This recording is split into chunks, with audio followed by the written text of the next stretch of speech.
Hello everyone. Welcome to our presentation. So in this video, we as a group 9 will be presenting about data visualization and communication.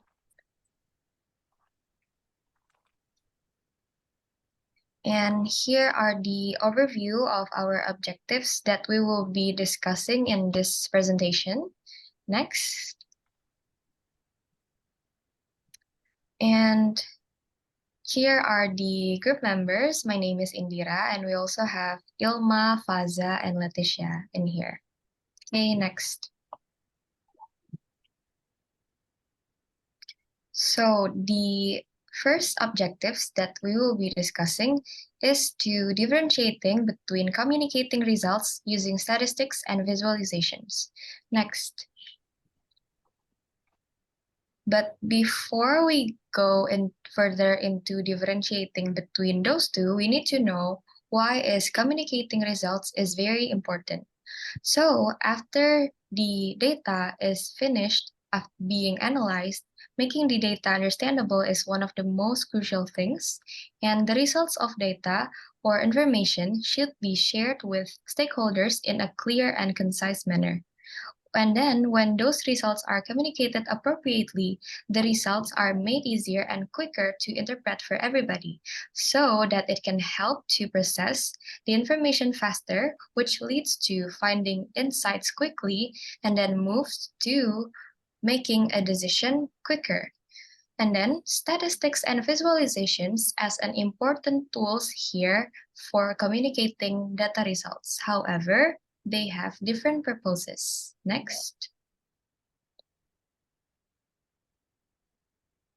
So statistics are numerical summaries of data. They can be used to describe the data, identify trends, and make comparisons.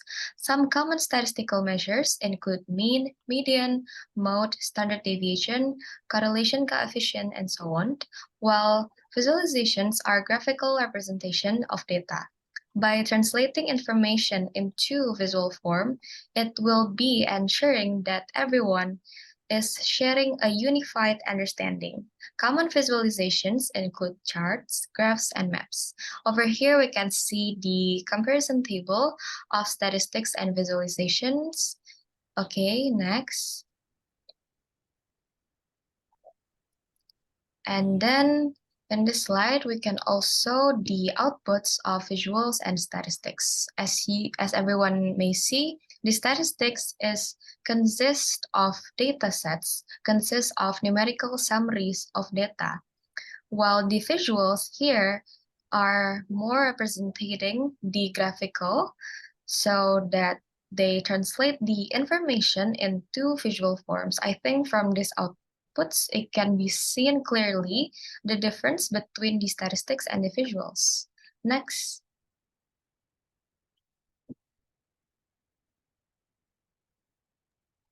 Okay, so in this slide, we are basically going to determine the purpose of our data visualization.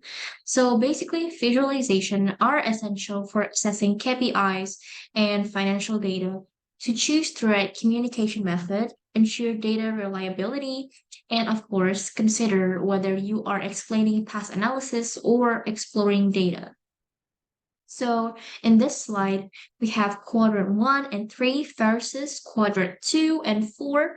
It's basically quadrant 1 and 3 is a qualitative measure, whereas quadrant 2 and 4 is a quantitative measure. And qualitative data comes in two types. There are the nominal and the ordinal. Nominal are the simplest form of data, like hair color, usually. And ordinal can also be counted and categorized like nominal data, but it goes a step further, like categories can be ranked, like grades or stuff like that. So basically, the analysis mainly relies on proportions. Qualitative data are categorical data. Like all you do with these data is to count them and group them, and in some cases, you can rank them. Lo- though beyond counting and possibly sorting if you have ordinal data, the primary statistic used with qualitative data is proportion. The proportion is calculated by counting the numbers of items in a particular category, then dividing that number by the total number of observation. Next, we have the quantitative data, which is more versatile, allowing counting, ranking, and averaging. Basically, it's more, what is it called, like complex. It is then like divided into interval and ratio, and it could be discrete and it could be continuous. So basically, with ratio, data having a meaningful zero for advanced calculations, both can be used as statistical tests. Ratio is basically when a data set approaches zero, zero means the absence of, meaning there is none. So, whereas interval not have a meaningful zero. Basically, interval data zero does not mean the absence of, but it's simply another number. There is no zero in interval. And quantitative data can also be discrete, and it is basically represented by whole numbers, and it could also be continuous, which it basically can take on any value within a range. And in here, we have a special case of quantitative data, the normal distribution. The normal distribution is a common pattern in many natural datasets. It characterized by equal median, mean, and mode. And the normal distribution is a phenomenon that that naturally can occur in datasets in our world follow, such as like AT scores, or like maybe like UTBK scores in Indonesia, like that. And if you are comparing two data sets that are follow the normal distribution, even if the two data sets have very different means, you can still compare them by standardizing the distribution with using z-scores. Like we learned that in statistics, right? And it is called the standard normal distribution, which has zero for its mean and one for its standard deviation. It's some pretty statistical stuff actually. So yeah. And next. And here we have the quadrant one and two versus quadrant three and four. Again, qualitative versus quantitative. Most data visualization in the impact model are declarative, mean for representing solid findings. And it will later be explained by my friend. But basically, declarative visualizations are the product of wanting to declare or present your visualization will align with performing the test plan. And for example, like using Tableau for gaining insights while you are dealing with a lot of data, like that. And declarative visualizations are the product of we have to basically choose the right visualization. We have two questions, like basically, is your purpose to declare or to explain? That is the questions that we need to address in this matter. And again, if you see in the picture over here, it's basically we have basically the summary of the explanations that I have been doing. And next. And in here, we have Tableau Desktop and Microsoft Power BI for exploratory data analysis. So basically, Microsoft is strong across the entire analytics process, while Tableau focuses on data visualization. For declarative projects, Excel is actually convenient since you likely use it for earlier steps. But Tableau and Power BI basically are the bosses in exploratory analysis, or where your question isn't well defined and you need to basically pick a random test subjects from all these data. Next. And here we have, there's actually a debate, whereas which one is better, Power BI or Tableau? Next. And in here, I'm just gonna tell you some pros and cons of Tableau, and then I'm gonna, let you guys decide the opinion. So for the pros of Tableau, it basically have great performance, handles large number of visual objects, ability to blend diverse data sets, and it's basically also easy to learn and to use, and blah blah blah. And whereas the cons of Tableau, it requires an IT expertise. It is pretty hard, to be honest. And there is no automatic refreshing of reports and also a very high cost. Whereas in Power BI, we have the pros of it's pretty easy to use, it is very collaborative, and it has a very wide 360-degree view, and it has constant updates with new features. It has variety of data sources connections, and it's basically more of a collaborate for communities. Whereas the cons for Power BI is basically it has pretty rigid formulas. It has you have to basically have the knowledge first in order to do it. And it actually have a pretty limit in handling data, and there are also limited configuration options. And yeah, I will let you guys decide which is better. Next.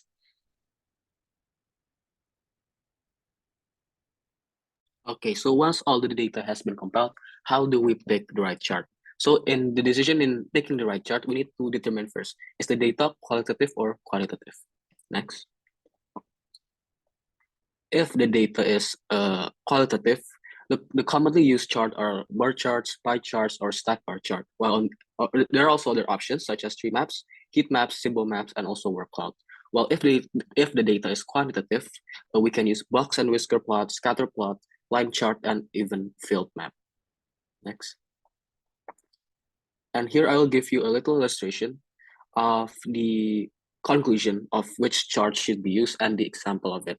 For example, in qualitative, if our goal is to compare two types of data, we can use bar chart or pie chart or stack bar chart, tree map, and heat map.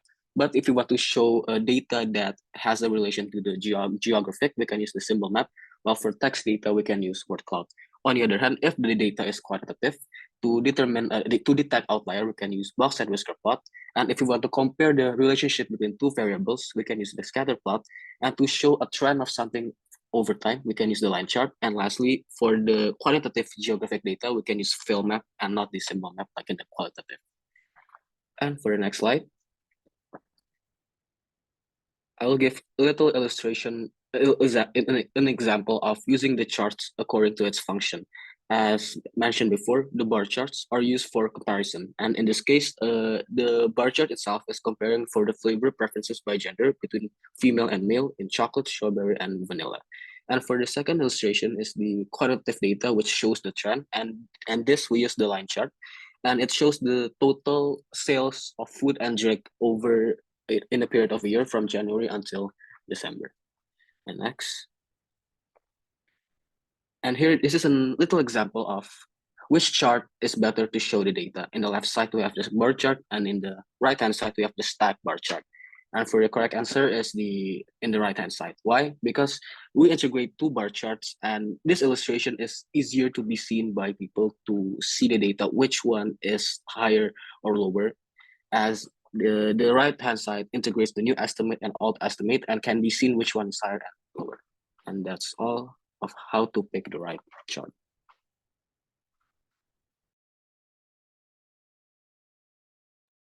Okay, so now is how do we refine the chart to communicate better with more efficient and effective? So with so many different types of charts and graphs available must always be taken to ensure that an appropriate chart type is chosen to effectively present and communicate the information to the user. Issues such as scaling, color, and format must be carefully considered to ensure the effective communication of the data so that it can be interpreted to aid decision making. The first issue will be the format. So the format of a visualization, no need to, okay. So the first issue will be the format. So the format of visualization determines how the data is displayed. There are many different types of visualization formats, such as charts, graphs, and maps. And what you need to consider is first the data type, which is choosing the best format for visualization.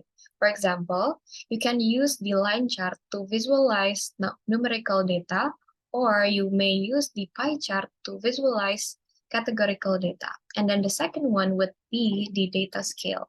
When choosing the right data scale, you need to consider how much data you need to share in the visual and what scale should you place those data on.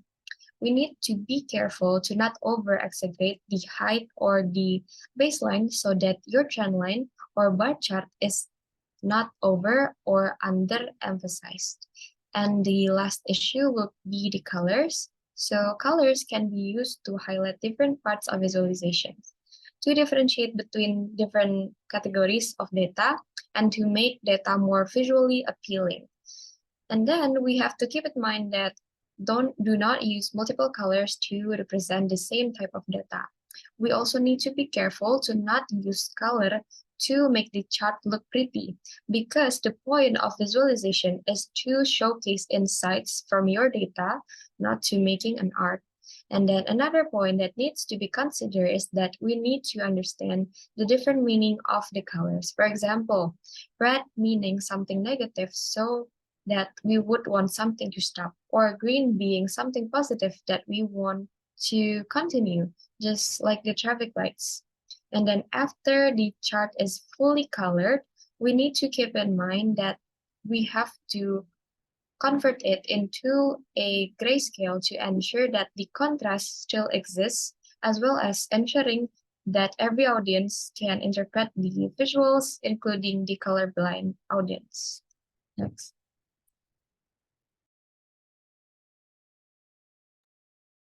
So then lastly, we're going to talk about pretty much the most exhausting yet theoretically simple part when communicating data within all the forms. We also have the written form, and especially what we have to consider when communicating data in that form. And we therefore take a look back again to the impact model, which is quite important when we want to transform data or analysis in detail in a written form. It is recommended to follow the impact structure when communicating data in a written form to also make it understandable for the audience. And therefore, we will start with the I in impact, so identify the question, and which is really important to explain what exactly is being researched to the audience, and also add historical and general backgrounds in order to give more detail and more understanding on the matter that is being discussed, and also the data that we have collected in order to get to a result.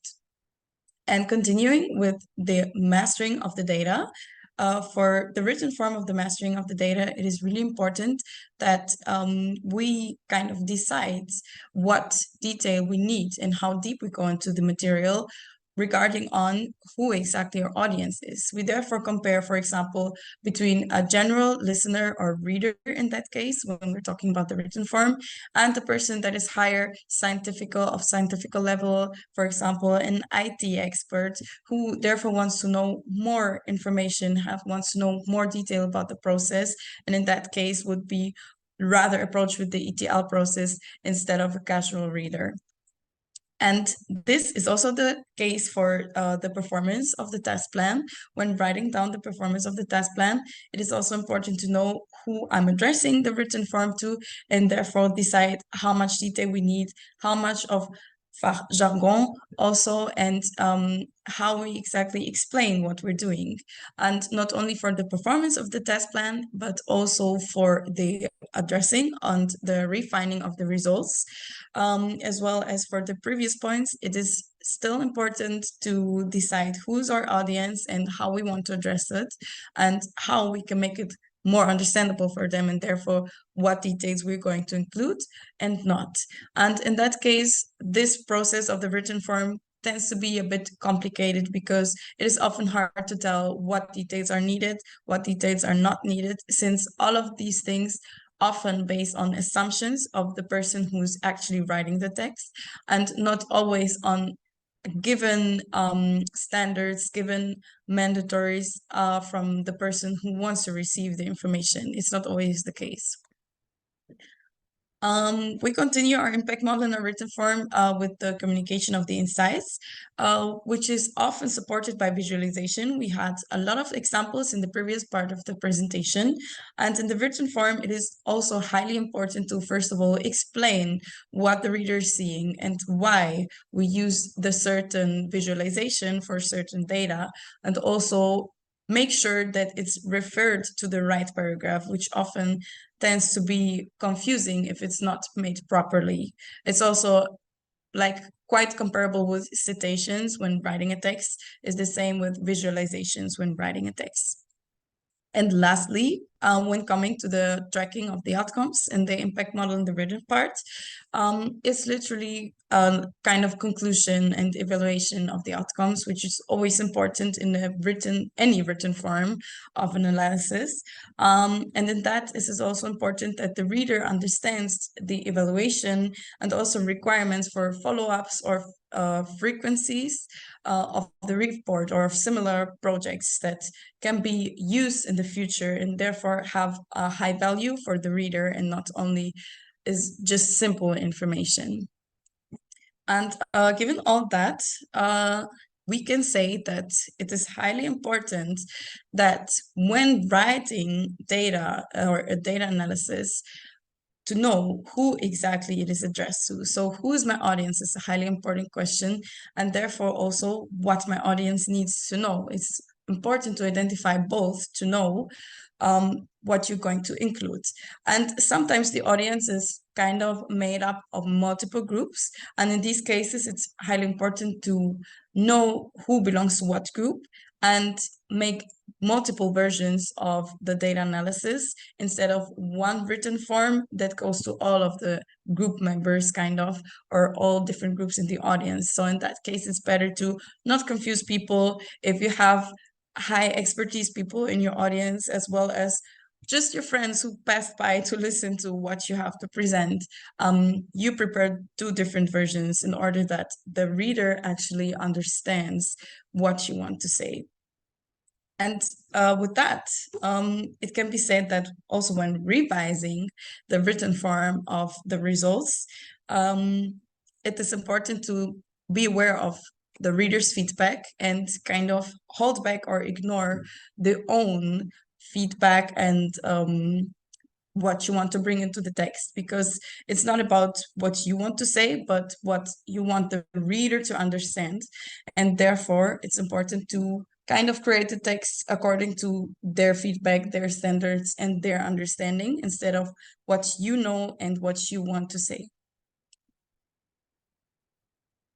And with that, we'd like to close our presentation. We thank you very much for your attention. And if you have further questions, don't hesitate to ask. And with that, we also open the discussion round. Thank you.